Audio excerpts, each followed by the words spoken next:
program revitalisasi ini kan merupakan program pemerintah pusat yang anggarannya diambil melalui anggaran pendapatan belanja negara atau APBN. Nah, untuk tahun 2025, revitalisasi ini diusulkan melalui 2 jalur. Yang pertama, usulan pemerintah provinsi maupun pemerintah kabupaten kota.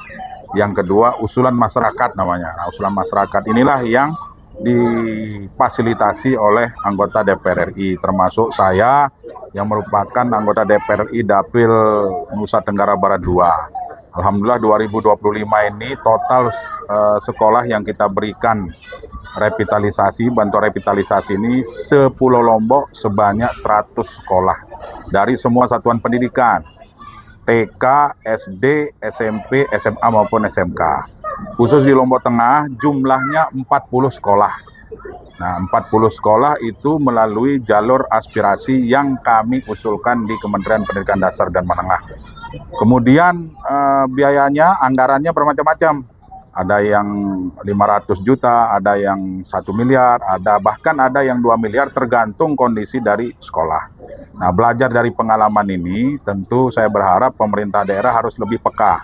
Sebaiknya pemerintah daerah tidak hanya berfokus pada perbaikan jalan, perbaikan irigasi, saluran dan sebagainya, tetapi yang paling utama adalah investasi terhadap dunia pendidikan. Saya miris ketika keliling di Lombok Tengah, banyak sekolah yang reot, banyak sekolah yang kira-kira kalau kita sundul sedikit itu hancur. Nah, inilah kondisi dan situasinya di lapangan.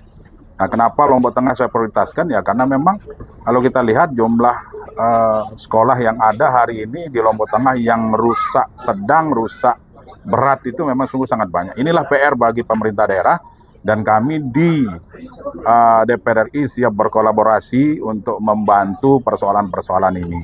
Nah, oleh sebab itu saya juga mengingatkan bahwa mandatory spending pendidikan yang 20% itu bukan hanya tugas dari pemerintah pusat, tetapi di konstitusi, di Undang-Undang 20 tahun 2003 juga dinyatakan mandatory spending itu adalah tugas dari pemerintah daerah menyisihkan anggarannya atau mengalokasikan anggaran 20% dari APBD.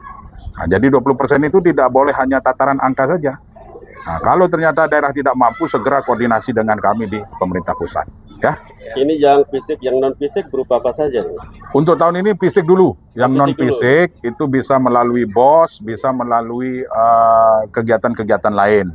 Nah, tetapi untuk fisik tahun 2025 ini seperti yang saya jelaskan tadi. 2026 coba kita akan rancang lagi supaya bisa 2 kali lipat dari bantuan.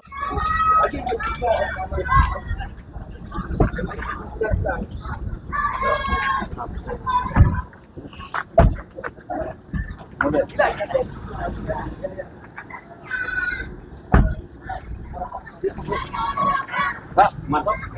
Akhirnya belum.